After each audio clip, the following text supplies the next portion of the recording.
Welcome, please welcome to another episode of the Tools of the Trade podcast, your number one construction industry resource. Hear conversations with industry professionals to get the tools, stories, and advice that you need to set your career on fire. You're now streaming the Tools of the Trade podcast.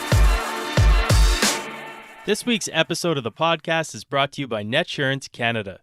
Get instant online quotes for insurance and bonds, even from a cell phone. It's that simple, guys. Head over to netsurance.ca. That's netsurance.ca for all of your insurance and bonding needs. Hi, friends. Thank you for tuning into another episode of Tools of the Trade. I'm your host, Colin Toop, and if this is your first time listening, thank you for joining us for a very important conversation. Today's guest is an incredible woman by the name of Nour Hachem. Nour is the founder and president of Build a Dream, a nonprofit organization whose mission is to empower young women to pursue careers in skilled trades, sciences, technology, engineering, and mathematics. As a tradesperson, son, brother, and husband, I absolutely love what Nour and her team are doing for our women and for the industries that are suffering from labor shortages. And with all that being said, Nour, thank you so much for joining me today for such an important conversation. Thank you so much for having me, Colin. Yeah, it's my pleasure. I'm really excited to talk to you. I'm super pumped. You're doing so much good stuff for the industry. And the first place I wanted to start with was your background, because as I was doing research on yourself and on Build a Dream, I noticed that your growing up and your mother seemed to really influence how you found your passion. So can you dive into a little bit on how Build a Dream became your passion and the route that you took to get there? Yeah, so my mom is my role model, and she's the reason that I lead this organization. She's a single mother of 4. And when I was first entering university, my mom was entering the workforce for the first time. So growing up, my mom was a stay-at-home mom. We immigrated to Canada when I was 1. And my mom had never finished high school, taught herself English when we came to Canada. And she was forced with one of the most difficult decisions of her life, which really required her to choose life as opposed to death. And she chose life and became a single mother of 4 and had to enter the workforce and make a living to be able to provide for 4 children. And one of the key things that she never wanted to do, not that there was shame, but she wanted to set an example for my siblings and I, was that she didn't want to get onto the system and she didn't want to use the system for support. Social assistance is what I mean by the system. Okay. She started searching for work, and she first tried to get into selling insurance. Like, my mom's very social. She's very kind. She has such a great personality, so people really connect to her. And she was great at selling, but she had a difficult time passing the test because English was her second language. And she went to see her financial advisor at the bank, and she was in tears and essentially was asking him for a job as a bank teller. So what he did was he said, let's do an analysis of how much you would get paid as a bank teller and how much money you would actually need to provide for your children. And they quickly realized that it just wouldn't be enough to make that amount, that wage, with what her financial goals were. So he said, why don't you start your own company? And why don't you sell motor oil and car parts? Because there's a gap in the market and there's definitely potential for growth. And your husband used to own mechanic shops. So you kind of know that industry a little bit and you're great at sales. So why don't you start selling motor oil and car parts? So he connected her with all the resources and the network she needed to start her own company. And she started selling out of her van. And for 6 months, no one would buy from her because they really didn't trust that a woman knew the industry and that she would know the product well enough or the product was trustworthy enough for them to purchase from her. And she was very persistent and kept going back. And they finally said to her, you're going to keep coming back, like you're not taking a no for an answer. And she said, I am a single mother of 4 and I need to make a living. And this is the living that I want to make for my children. And if you just trust that I'm going to provide you an honest product and that I'm going to be your best salesperson and your best partner, then you will never go back. You won't actually try a different company. You'll work with my company. And 12 years later, she has over 20 employees. Her and my brother lead the company. She just purchased her dream home on the riverfront. And I just saw firsthand the opportunity that women have when they have financial independence. And I've also seen the struggle when women don't have financial independence and how that really impacts their lives and the lives of their children. So Build a Dream started as a passion project for me. And I have this goal where I want young women to make really informed decisions and lead them into career pathways that are going to give them that financial independence, so that when they are in situations where they need to make some really difficult decisions, like my mother, financials is not something that's keeping them from living a really good life. So I feel that there's so much opportunities in the skilled trades and science and technology, and there's a complete shortage in those areas, yet women are significantly underrepresented. So I've made it my mission and my goal to help empower young women to make those informed decisions. Go mom. She sounds like an awesome woman. Yes. That's so great. And, you hit the nail on the head there. And when I was speaking with John Beck a couple of weeks ago, who was the founder of ACON, and, it seems that everybody is mentioning this right now. We do have a shortage. There already is, but there is great careers in skilled trades, and you can make some serious money. And, the industry has a lot of stereotypes and myths around it. And one of the questions I wanted to ask you was, what are some of the myths around male-dominated industries that women seem to buy into that prevent them from pursuing a career there? Sure.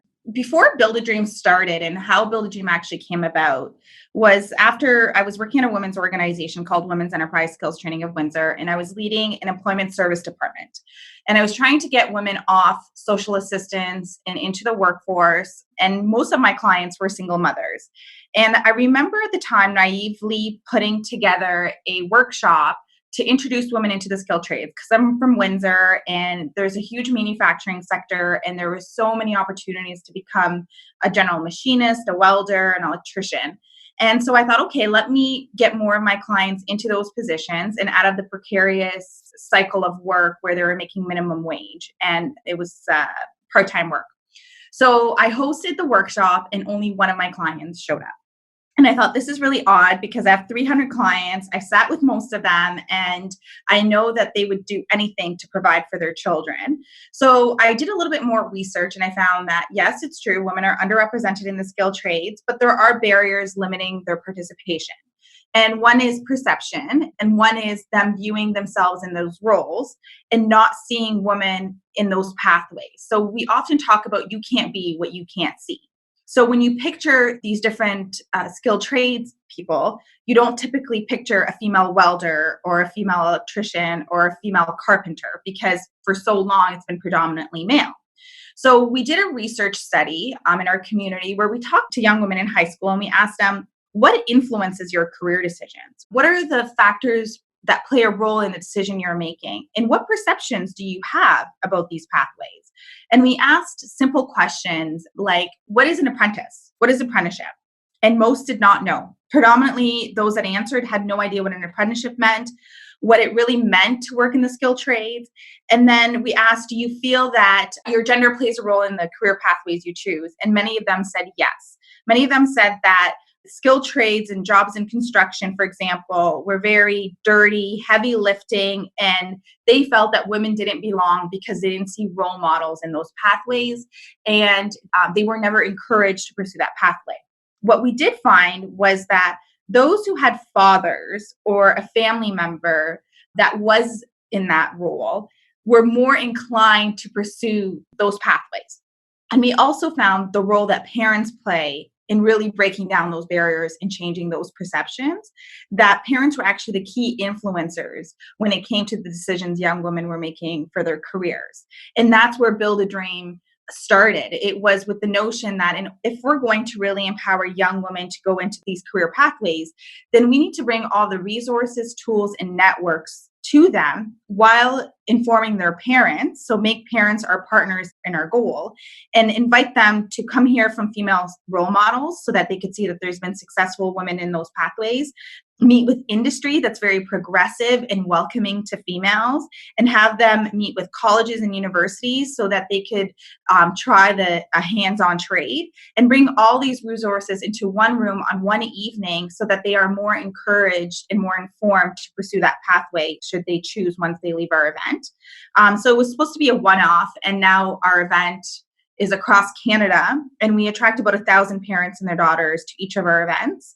And we pretty much outgrow facilities that we rent because of the demand and parents wanting to come and share this career discovery journey with their children. Wow. So social conditioning plays a large part in the decisions we make, especially this one, like you mentioned. On the surface, it looks like a dirty job, and women may not want to get involved in that unless they have a role model, which you mentioned could be your dad. He's been in the trade. You can look up to him and say, wow, dad's doing this, I can do this too. And I think that's awesome. What are the benefits of having a diverse team in the workplace? I'm sure you know this, and we've heard so many different studies talk about the value to the bottom line when you embrace diversity and inclusion in the workforce. That having that diversity in thought, having diverse opinions, having different skill sets, experiences, and talents at the table actually enhance your bottom line. And time again, studies are showing that if you embrace diversity and inclusion, you're more likely to see gains in your revenue and your profits. But what we're finding today, and when Build a Dream started, it was almost timely because we were talking about a shortage in the skilled trades, and we continually talk about this shortage. It's not getting any better, and it's almost actually increasing as the years go by. And you know this, being a tradesperson, it takes about 4 to 5 years to get your ticket. So essentially, if we're projecting a shortage for 2020, 2022, we're already behind. We don't even have enough people in the pipeline to actually fix this shortage. So right now, it actually makes great business sense, plus good social impact, for companies to really focus on bringing the other 50% into the conversation, and to highlight the importance of them really attracting, recruiting, retaining, and helping women advance in these industries, because women not only want to enter the trade, but they want to feel like they belong in the industry as well. So having those policies and procedures in place well before you start getting more females into your environment is going to be key, because we can do all this work in trying to raise the awareness. And Build a Dream proves time and time again that if you give them the information they need, you give them encouragement, you build their confidence, you have them test it out in an intimidating free environment, young women will choose the skilled trades. There will be a percentage that will say, this is the path I want. I love working with my hands. I love the attention to detail. I love getting dirty. I don't mind the work environment. But one thing time and time again we'll hear is if they don't feel like they belong, they don't feel like they're respected, they don't feel that it's a safe environment for them, that's when we lose them. So for business, I think them looking at it from a skilled trade shortage is important, but also preparing their industry to recognize that men and women are different, and that's okay, but really focusing on the attributes and the talents that each gender brings to the table, and showing how together we can build a strong economy. That makes me think of something, because you mentioned the employers and the jobs that they need to do, and having an environment that's not intimidating. And I don't know how to say this correctly, but how do you think employers can do a better job at making their job sites less threatening? Because without beating around the bush, you're outnumbered. And I don't know what that's like. I can't say that I do because I've never been in that situation, but I could imagine for a young woman that wanted to start a career in trades, if you're going onto a large job site and you're extremely outnumbered, that could be a very intimidating experience to have, being around that many men. What do you think an employer can do to help make that person feel more comfortable? Because I'm not saying that it's a bad environment to be in. All I'm saying is it may feel intimidating to be in that sort of circumstance where you're breaking the status quo and you've got to break through the gender biases that we have about the industry. And I want people to do that. But what do you think an employer can do to help make it more comfortable for people to step foot on these job sites? That's a great point you make. And I think that There are certain cases of unconscious biases that just have been instilled in us through conditioning. So sometimes we're not aware of the biases we bring forward simply because that's how life has been and that's what we've always done. So simple things like having a female facility. I know that if you're not living under that lens or under that situation, you may not realize the impact that that may have. But could you imagine working on a job site and not having a female change room? That would be very intimidating and that would be very restricting for a female to feel comfortable. Preparing your frontline staff to say that we need to really be more mindful of how we address the female intake. I always say women are not asking to be treated in a special way. We're asking for respect on the job site. We're asking for you to look at the skills we bring to the table at the same level of the skills that men bring to the table, and not to use gender as a bias towards how you speak to us, how you treat us, and how you think we can get the job done. So simple things that I know, in certain cases, I'll talk to female tradeswomen and they'll say, I'm often, asked, some of my colleagues will come in and want to help me when I'm about to lift something heavy. But the more they do that, the more they're basically, in a way, not intentionally saying, I can't lift that on my own. How am I going to learn the things I need to learn if I don't actually do the job from beginning to end? If I need help, I'll go ask for help. But until then, I know they mean well when they're asking to help me carry something, but let me do that because that's part of the job. So in a lot of cases, when I'm talking to tradeswomen, they're not saying to me, it would be great if the tasks of the position were easier. All they're asking is if it would be great if I was treated with more respect on what I can accomplish and what I can produce. Yeah, given a chance to show that they can do it without somebody intervening. Because if you never give somebody a chance, how are they ever able to prove that they can do that task, that they are capable on their own? Exactly. And I've been talking to tradeswomen from across Canada just through Build a Dream, and I sit on a national task force.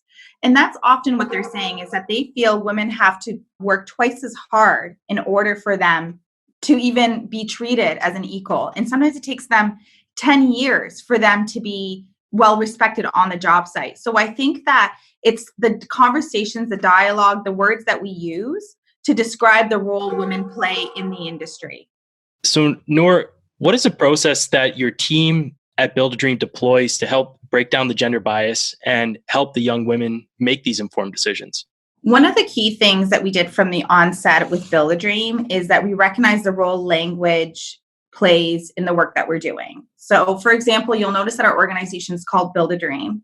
And if you look at all of our flyers and some of our marketing material for our events, we actually don't highlight the career pathways we are representing at our event. And the reason why we did that is when we did the research, we noticed that the top 10 career choices young women were choosing were still teaching, nursing, lawyer, doctor, very stereotypical roles that predominantly have a lot of females in them. And we also noticed in the questioning that parents were not encouraging their daughters to go into the skilled trades.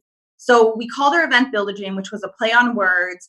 And we found that typically where school boards may get 20 parents and their daughters to come out, we were able to attract in our first year 130 attendees. And that's, sorry to interrupt, but that's attraction. Like, how are people finding out about you? Is that through the school, or do you have other ways that parents, mothers, fathers are finding out about your organization?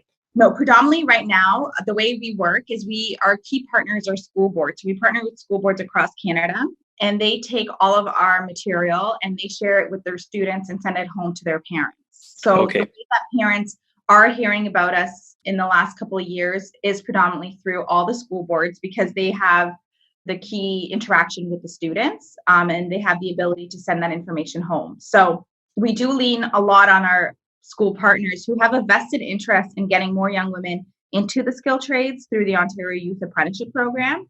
And they were our first partner at the table that said, something like this is needed and something like this has not worked for many years. So let's change our approach and let's change the lens we see attracting young women into the skilled trades through.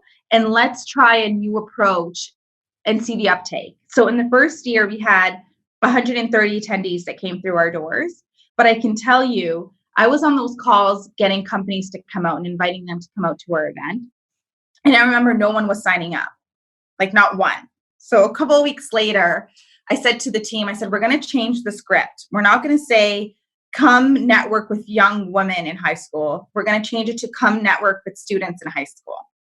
Because it shouldn't matter if these employers were networking and meeting female students or male students. They were meeting their future pipeline regardless. These were students that were in their career discovery stage. So as soon as we changed the script from not even bringing gender into the conversation, we started getting more companies signing up to come to our event. Wow. Mind you, that's a different case now. Like now companies actually reach out to us wanting to come to our event because they see it as a tool that they could use to get more women into their company. But in 2014, we had to change the script.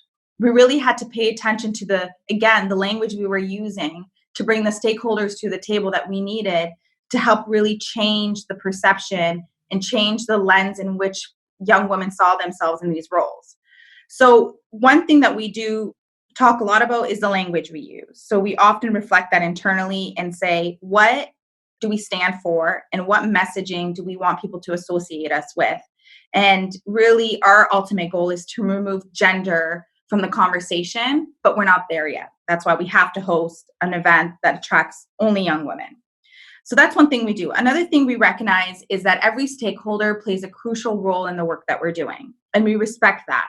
So school boards have the key to inviting their students and engaging their students in our event, and they help fund partially some of the event that we do.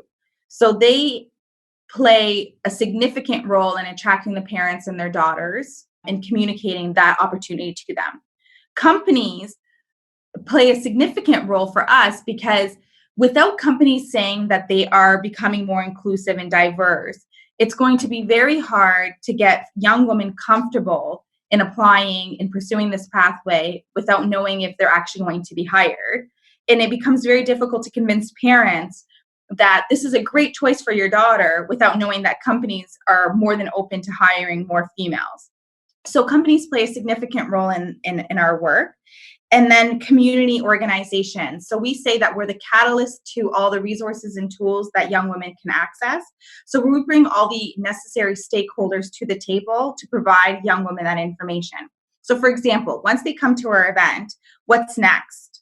Well, we encourage them to go and participate in Skills Ontario. We encourage them to participate in First Robotics so they can continue to apply their hands-on and explore these different pathways. And lastly, female role models are key to young women seeing themselves in those roles. So we want to hear the stories of young women who have succeeded and continue to succeed in these industries, who have great things to talk about, whether it comes to pay or experience and the benefit that the trade brought to their career journey, but also to shape the reality of some of the challenges they face in entering a trade. And in most cases, being one of very few females on the job sites. So we bring all these stakeholders together into one room and we help shape that journey for young women so that any questions that they have all the resources in one room to answer those questions for them. Very cool. I will share a bunch of your guys' content on the show notes page when this episode goes live. But what does an event look like when somebody comes there? If a mother is going to an event with their daughter, what can they expect to be doing when they're at an event with you guys? I call it the dream experience. And truly, internally, one of the things we often talk about is the journey and the experience that a young woman and her parent will have as they walk through our doors. So instantly, they are embraced with powerful messages about dreaming big, inspiration, kind of getting them into that mindset that this is a safe place, that this is a fun place, that they're going to discover new pathways they never had imagined existed. And so at registration, they're given a swag bag, oftentimes sponsored by some of our amazing stakeholders. And then they listen to the career journey of females in skilled trades. So they might hear the story of an electrician or a welder or a general machinist. They'll hear the journey of a scientist or a computer scientist. And then they get a chance to network with all the companies that are at the event. So we roughly attract now anywhere from 30 to 50 companies from communities that are really invested in diversifying their workforce. We have a photo booth. So going back to you can't be what you can't see, young women get to dress up in these different career uniforms so that they could see themselves in a fun way in those roles. We have colleges that sponsor a dream zone. So young women actually build things at our event. There's giveaways, there's chances to win scholarships. And there's this underlying message that if you want to, you can. And we are here to support you and guide you on that journey. So parents often tell us that they've never seen an event like ours ever, and that they are so happy that there's an opportunity for their daughters to explore so many different career pathways and to see the role models that are trying to pave the way for their daughters to succeed. And then young women often tell us that the pieces to their puzzle they found at our event, or that they never would have thought to become a carpenter had they not heard the female panelists share her career journey. And that an event like ours actually encourages them and helps them believe that they could succeed because they've seen others pave the way. So that's essentially, in a nutshell, what happens at our event. It happens in the evening. And I often say that you have to come to our event to really see the power of showing the opportunities a young woman can have. And once you give her those opportunities and you show her that she can succeed, you can never take that back again.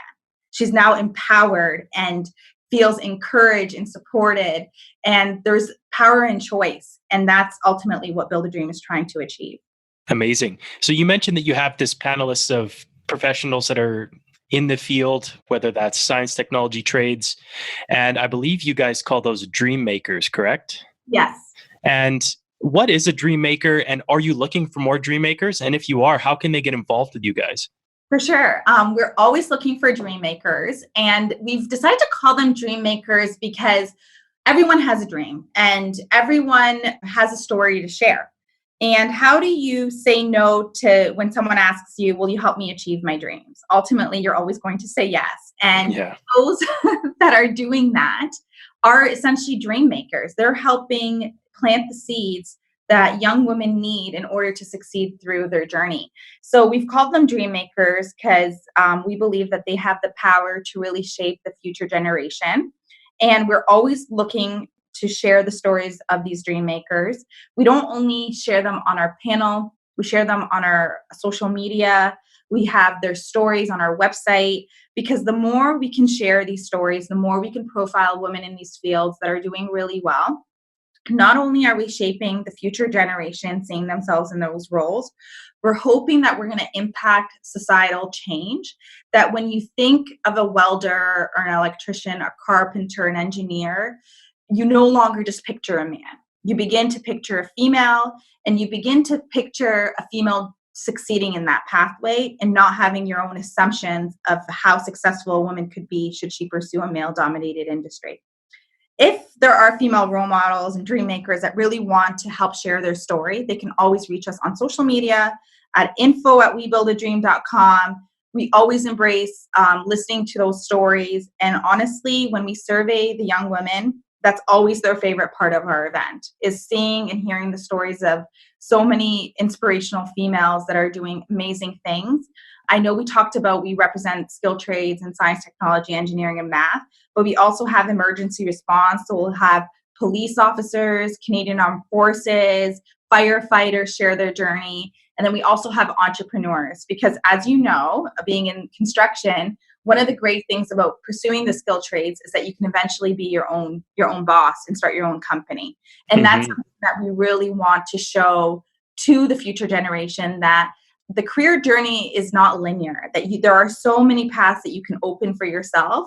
And especially when you pursue a hands-on skill, that's a skill that no one can ever take away from you, and that could benefit you in your home and in your future, and can ultimately lead you to starting your own company. Yeah, and it's funny you say that, because it made me think back of when I became an apprentice, and then you eventually become a journey person and you're working your way through your trade, and then people start to catch on. Oh, that guy's an electrician. And then your phone starts ringing. I remember the first side job I ever did, where somebody values your skill so much they're willing to pay you to come over to do something for them. And at the end, for me, it was putting a light in. So you turn that switch on, it turns on, you're all excited. They give you $100 or whatever it is, and you walk away. And it truly is I'm not saying that this isn't for every career. Obviously, every career path, you take essential skills away with you and you can deploy those throughout your life. But with trades, there's something special about being able to build things and being able to have that skill in your back pocket. It's something as simple as putting your own light fixture in or putting up some crown molding in your place or whatever the case may be. It's so rewarding in that sense. And, having entrepreneurs there and having these dream makers, I think is very powerful because I remember that's how I got into the trades. Actually, I was asking around, well, what makes the most money? Oh, well, you should go be an electrician. Oh, really? I didn't know that. And then you get in there and then you get all these skills and you start doing side work. And then eventually I started my own company, and it's amazing that you guys are including the entrepreneurship side. And I think that it's important and we need more people pushing the younger generation to get into it from a business standpoint and from learning from those that are successful in it. So that's great that you guys do that as well. The next thing I wanted to ask you was, you guys are one organization and you do a lot of good for the industry, but we also have these other key organizations that can help us all achieve the goal of not just creating diversity in the workplaces, but also getting more young people interested in pursuing these careers that some people don't like to get into based on stereotypes. And that can be organizations such as unions, it can be the school boards, like you guys are already a part of, and then you have the skilled trade organizations. What do you think people in organizations that you guys aren't currently a part of can do to help raise awareness about the diversity that needs to happen within the workplace and attracting more people, both boys and girls, to get interested in getting into skilled trades? I think that, and I kind of touched on it a little bit, collaboration and partnership is key. We are a small not-for-profit organization, but our strengths are the collaborative partners that we've been able to embrace so that we're able to do the work that we're doing. And there's so much great work happening in our province, across Canada, in trying to attract more youth into the industry and working with unions, educators, companies, and dream makers to make that happen is key. And I think ultimately is recognizing what is attracting youth to make the career choices that they are making, and recognizing the change in generations and the value that they place on their work, and having that knowledge is going to be key to attracting them to the trades. So for example, I think that, one of the things I often highlight is youth think a little bit differently. Yes, they want to make money, but they also may value sustainability. They may value diversity and inclusion. They may value the social impact that the company stands for. And I think that us recognizing that they are more inclined to pick an employer, pick a career pathway that aligns with their personal values while aligning with their financial goals. If that's what's attracting youth to make these decisions in their career path, then that's something that the skilled trades organizations and those that can influence those decisions should pay attention to. It might not be the approach we've traditionally taken, but it's the new generation, and they're essentially helping us dictate the approach we need to take to get them attracted into the skilled trades pathways. So that's one thing we often share. The other thing is we know that when we asked young women that came to our event, what's next? You've learned about these career pathways. What else do you need? And they said to us, we need to try these out. We need to try it out in a safe environment where we're not judged and we can make mistakes. And so we launched our camps of a full week, March break camp, summer camp, where young women got a chance to make mistakes, tour different companies, and build things with their hands, and try an electrical trade, a welding trade, a carpentry trade, meet role models. And then at the end, we invited parents to come see what their daughters built throughout the week. And many young women were then able to make more informed decisions because now they not only had the information, but they also tried out the trade. So that's one thing that we often encourage, is that we could talk about it, but we also need to show them.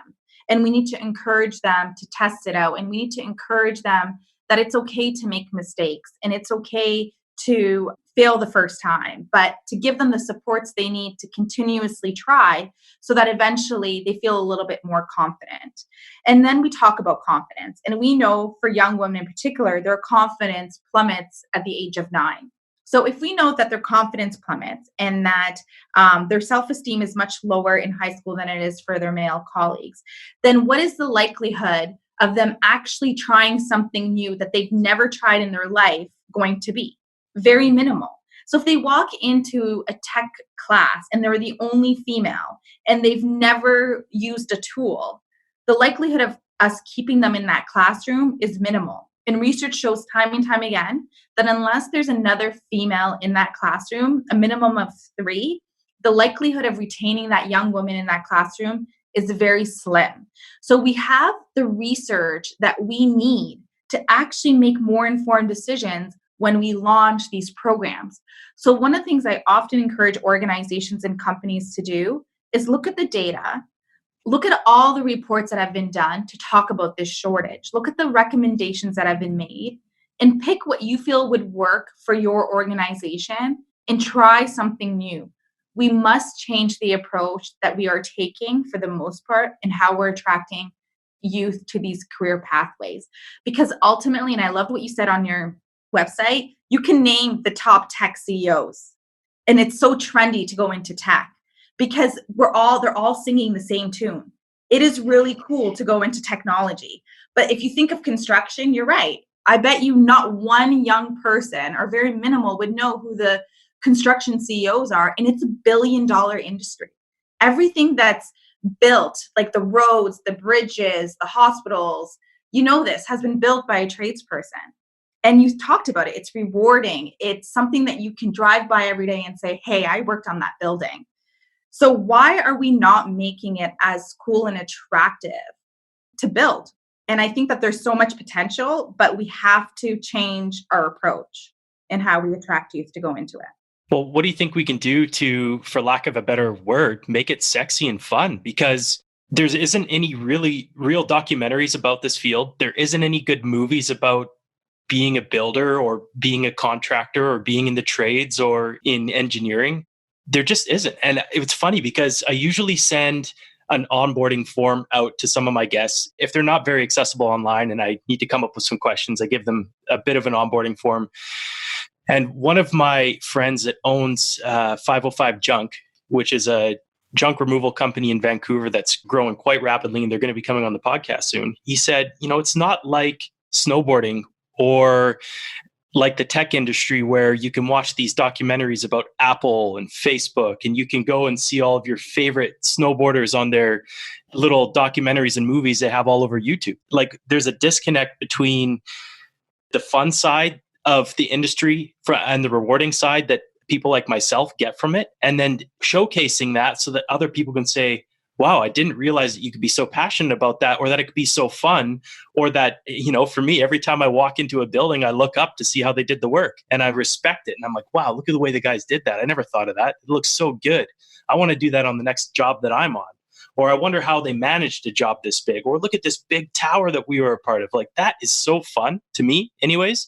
And I'm sure it is to your dream makers as well. And I think that it's time that we start showcasing that a little more. And I'm not sure how we can do that. It's going to take collaborative effort, but it needs to be presented in a way that people can watch and look at and say, wow, that looks so cool. I want to do that.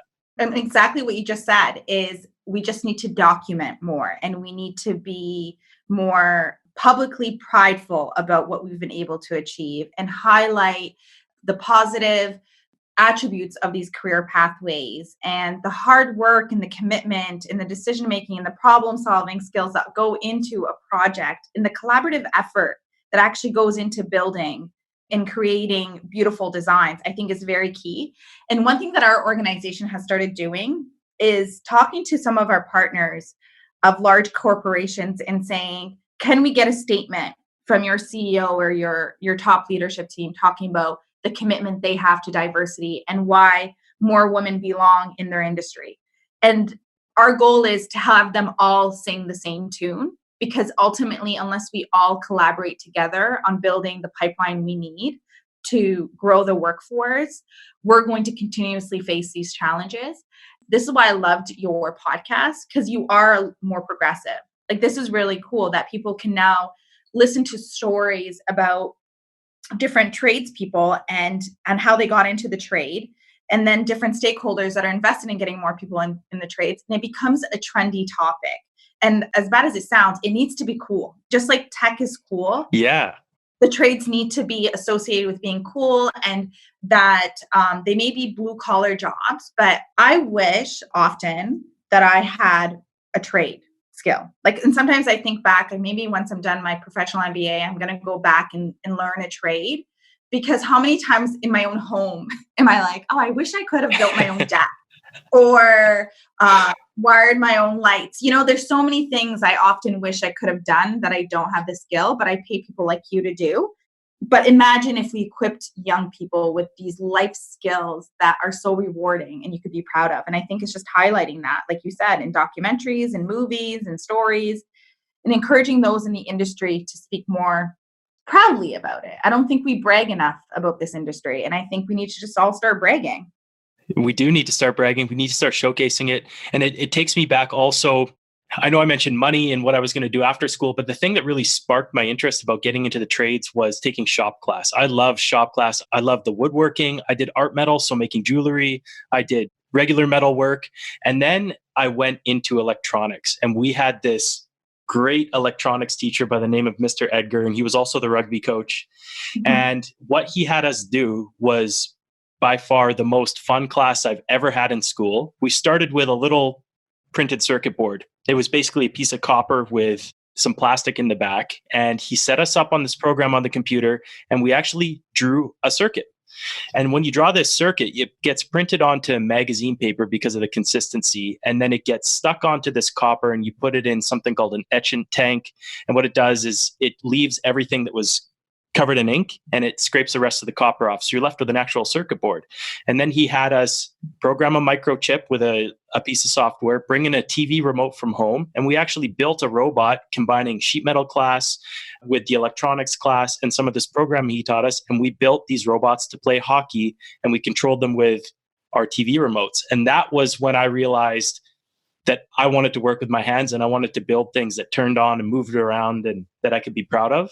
And it's along with making it super fun and appealing and awesome for people to watch and see what we're doing. I think it's also important to have more courses like that as well in school, where people can get their hands into it and build things and see them turn on and move. And I think that's very exciting. And I'm actually going down to Mexico in January, and I'm going to be teaching an electronics class to a daycare down there that my wife's mother is currently running. And I'm going to teach these young Mexican children in Cabo how to build a little circuit so that they can start getting that experience. And I want to share that. That's amazing. And so you share that story, and how do we replicate that? Like, you're going, which is awesome that you're going to Mexico to do that with daycare. So you're planting the seeds so early on, but how do we get more people to do that? And I think that that's going to be key in building the pipeline. Because I always say, if we're going to talk about the shortage, how many people do we even have in the pipeline currently? And what do we still need to build into that pipeline in order to build the workforce we need? And I can tell you, we don't have enough people in that pipeline today that's remotely going to be close to the amount of skilled tradespeople we need in the workforce. Yeah, it's scary, but it's one of those things that you're not going to feel it until you feel it. And so people don't do anything about it. And some of the people that I've had on the podcast and that I've chatted with, I asked them, and one gentleman in particular, he was semi-retired at this point, and I said, what do we need to do? And he said, you know what? I'm actually kind of sad you asked me that question, because I don't think I did anything to get anybody interested except maybe a couple of my son's friends to come into the trades. And I feel bad that I didn't do anything sooner, and I'm regretful. And I hope that, we can figure this out together. And it is really going to take a collaborative effort. I think once people start to realize that they're not able to fulfill the positions, unfortunately, it's going to be a rude awakening, but it may just take that to shake the industry up a bit and people to jump on board. And it's also going to take people like yourself that are out there beating the drum every day in their spare time, just trying to do better by the industry. And for somebody that doesn't even come from a trades background to be doing that and empowering young women to get involved I want to commend you for that, because it's so amazing. I think to have that level of passion for something that you haven't been directly involved with yourself, and you're really helping to give back to that labor shortage and to women and young women. And I want to thank you for doing that again. It's just so awesome. Oh, well, thank you. I mean, I get empowered by the stories that I hear from the females that come through our journey. And I have to say this, because I used to run a pre-apprenticeship training program where part of the goal was to get women again off social assistance and into the trade. And these women were, for the most part, were part of the cycle of poverty. So they come from a generation of poverty. And I remember this woman in our first intake, and she said to me, I always wanted to work with my hands. I actually told my guidance counselor that I love working with my hands and that I would love a trade. And she said she was discouraged from pursuing that pathway. And lo and behold, now she's a single mother on social assistance, and she wants to go back into her passion. So she joins this funded program by the government where she would get 19 weeks of in-school training, and then we would get her a 12-week paid placement. And this was back in 2014, actually, once as we were launching Build a Dream. And she was one of the first people hired. She was recruited off of LinkedIn, and her employer had seen her share her journey on LinkedIn about what she was learning in school and her passion for wanting to go into machining. And he not only hired her, she was the first female he had hired, and he built a female facility because he had never had a female on his shop floor. So he needed a female facility to make her feel welcome. And so he bragged about putting in a female facility because he said it was about time that his company diversified and embraced the other 50% of the population. But this is in 2014. She was the first person hired. And every December, she sends me her income for the year and says, if it wasn't for this program that you helped me get into, I would have never got off the system. I would have never been able to support my daughter in the way that I can. And I would have never found my passion that I've always wanted to pursue since I was a little girl. So her story shapes the work that I do, and I'm sure shapes the work that you do, because ultimately, we're not only building a workforce, we're changing lives. And if companies want the bottom line to work, they also need to recognize that people also want to make a living. And that if we get more women into the workforce, they're also setting an example for their kids. And we'll begin to see a change in the economy and in the cycle of poverty that we're trying to improve. So yes, I may not have a trade, but I am privileged and thankful for all the opportunities to hear the personal stories of the women that come through our programs and our events, and how our movement has shaped their life and their lives of their children. So for that, I'm grateful. So I appreciate you thanking me, but I think, like we keep saying, going back to, it's going to take a collaborative effort to build our workforce. Yeah, I'm on board. It sounds like we need to get some more people together and film a documentary or something. That would be really cool. And I did want to mention, because I think you would be really a great asset once we launch our national strategy, but I'm a part of the Canadian Apprenticeship Forum, which I think that would be really cool for you to take part in. And some of your guests, if they're not involved, to become members. And the Canadian Apprenticeship Forum is a body that has done significant amounts of research about the skill trade shortage and the landscape of apprentices across Canada. And they've put together a task force of 60 of their members, and we're working towards a national strategy that's going to close the gap for women in the skilled trades. So you have females in the workforce, you have unions, you have educators, you have employers on this task force, and we're going to be unveiling our national strategy in 2020 at their conference.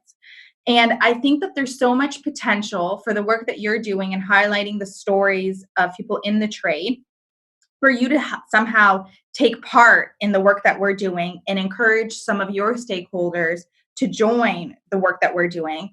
Because one of the things I know that's been a reoccurring theme is that unless we all come on board and we start measuring what needs to be done and set clear targeted goals of what it's going to take to shift the numbers and improve this shortage, we're going to keep singing this tune.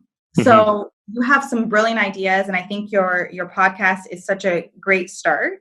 But I do want to encourage you to look up the Canadian Apprenticeship Forum, because they're doing some phenomenal work, and they have some great research and great recommendations of what other stakeholders could do to improve the shortage. Perfect. Well, I'll definitely talk to you offline about that, and I will put links to all of this stuff. We'll collaborate a little bit after this to get some really comprehensive show notes together so that people have more access to all this information. Parents, students, anybody that's listening. I know my audience is still young and it's growing, but hopefully we can share this podcast and get a bunch of people to listen to it and direct them over to the website, where I aim to, again, just provide as much value as I can, and we'll create a dedicated page like I always do for this specific episode, and we'll just pack it full of resources that people can use and links to things that they can get involved in to help make things better and make it easier for everybody out there. Nour, is there anything else that I left off the table that you wanted to speak about? I know that you're running a Dare to Dream campaign coming up soon. Do you want to chat a little bit about that?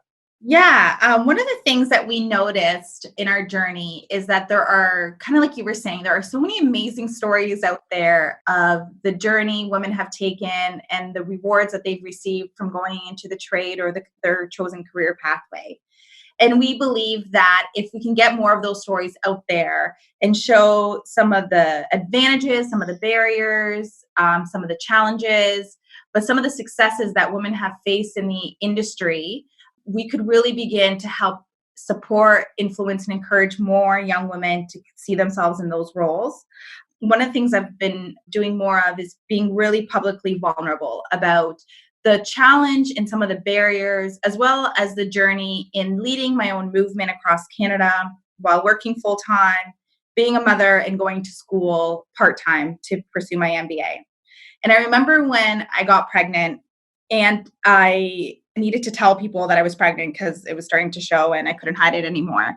And my husband and I, we were pursuing our MBA together, a professional MBA together.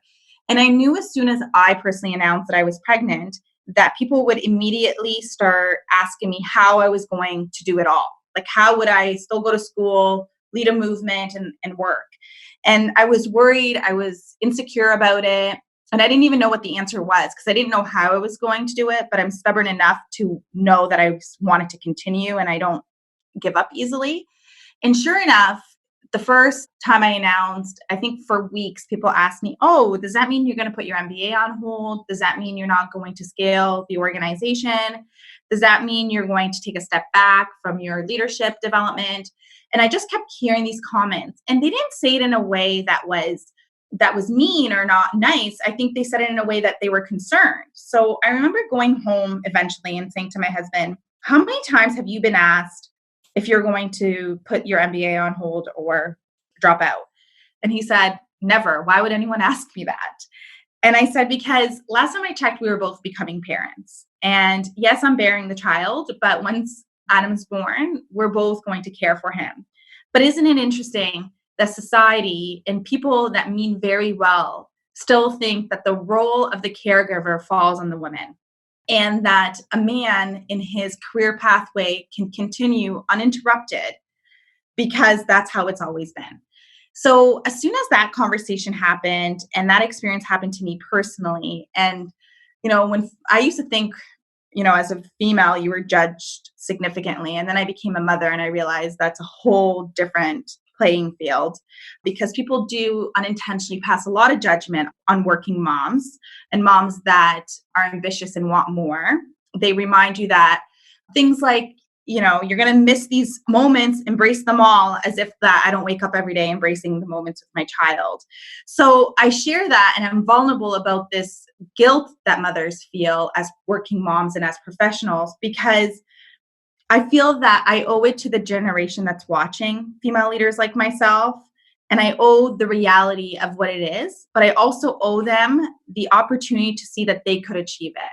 And I can't tell you how often I get private messages of young women in high school and university and college, in the trades, that say, thank you. Thank you for being honest about your journey.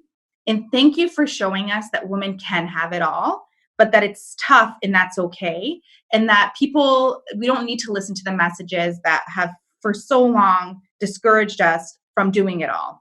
So I think that one of the things that I'm excited about Dare to Dream is that I'm not the only one, and I'm not Superwoman. I just chose a different path, and I make sacrifices along the way that I feel is worthwhile in this movement. So I feel that the Dare to Dream is going to highlight more of these women, because there are so many powerful women out there that have shaped their industries have made significant strides and differences. And I feel it's my job and my purpose at Build a Dream to highlight those stories and to show that I'm not one of few women. I'm actually one of many. And I want to give them a platform, just like you're giving people a platform to share their story and their journey. Well, you need to get a podcast going too. Well, you promised you would help. So I really appreciate being so supportive and helping me launch my Dare to Dream podcast, because you're definitely encouraging me and motivating me to just do it. I already have the sign and everything for it, and we just need to do it. Let's do it. I'm so into it. Nour, before we wrap up here, there's one thing that I just wanted to read out, and it was when I was doing some research. I actually saw this from Ontario College of Trades. They had a Women in Trades excerpt, and I thought it was awesome the way they worded it. And this is what they said: a variety of skills are required to be successful in trades: academics, hand-eye coordination, organization, balance, dexterity, etc., none of which are defined by a person's gender. If you are a woman interested in the trades, there's nothing stopping you from empowering yourself to put on a hard hat, a pair of steel toes, and shatter the stereotypes around the careers in trades. And I thought that was a super powerful message. I'm glad that they have that up and that they're doing their part. Is there anything else that you would like to leave our listeners with today? Any final thoughts that you want to put out there for people to think about or ponder? Yeah, and that is such a powerful message. I love it. I'm going to definitely share that quote on our social media. So thank you for sharing that. But the last thing I'd like people to think is reflect on their own role. And sometimes that could become uncomfortable, because you may recognize in that reflection process that you may have unconsciously, unintentionally played a role in the underrepresentation or some of the negative messaging or experiences females have experienced in the workforce.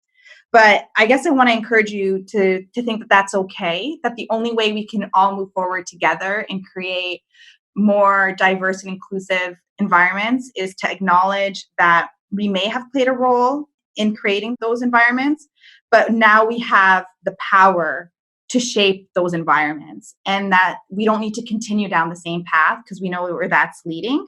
And so I feel that if we all just took a moment to reflect on the role we play, not only on creating change, but influencing others to play a role in creating the change, that I truly believe we will take gender away from occupations, and it will become a power of choice for all to be able to succeed in the skilled trades in any industry they'd like to pursue for their future. How can people get involved, from sponsorship to attending events? Where would you like to direct people? Is it all to the same place, or is it different for sponsors and those interested in coming out, or with your dream makers? No, it's all, if they can email me, which you could post my email address, or they can email us at info@webuildadream.com. The cool thing that I didn't mention earlier, but that we've done and embraced as an organization, is that we've given the opportunity for everyone to get involved. Whether you're a parent, a stakeholder, an employer, a company, a student, anyone can get involved with our organization. And we really highly encourage more male champions to play a role in the work that we're doing. So we also have our Workforce Innovators Network, where we share the stories of both men and women that are doing phenomenal work for diversity and inclusion across different fields. And we have our Dream Shop, which is merchandise that we sell with our brand, but that also challenges some of the stereotypes that are out there. And that's another way for us to really raise money for the work that we're doing, but at the same time, build an awareness brand that encourages everyone to get involved in the movement we're trying to create. Because we believe that our organization, yes, it's focusing on building the opportunities for women, but in a nutshell, we're changing mindsets so we can create equitable opportunities for all to succeed. So they can reach us on our social media, on our website, or our email, which I will provide to you, and I'm sure you have all of it. But they can reach us any avenue they'd like. Yeah, and if you're listening and you want to quickly jump there, it's webuildadream.com. Everything that we talked about today, including links to resources, videos, all of the other things that we had mentioned, is all going to get linked out, and we're going to create a rock solid page that people can check out and grab little tidbits and links to those things so they can go check them out for themselves. Nour, it's been so awesome talking to you, and I had so much fun, and I love what you guys are doing for the industry, especially with helping the women that need a voice, that need to get out there and be empowered to do things that they want to do in the careers that they want to be in. And again, thank you so much for being here. And I look forward to you starting your podcast. Thanks, Colin. I'm definitely taking you up on the offer to help me. And thank you for the work that you're doing. And I'm really excited because I feel like we're going to do some great work together. Absolutely. Thanks again. Thank you. That's a wrap. That's a wrap, everybody. Thank you for tuning into this episode of the Tools of the Trade podcast. Don't forget to hit that subscribe button and leave us a 5-star review. For show notes, blog posts, resources, and access to our newsletter, check out toolspodcast.com.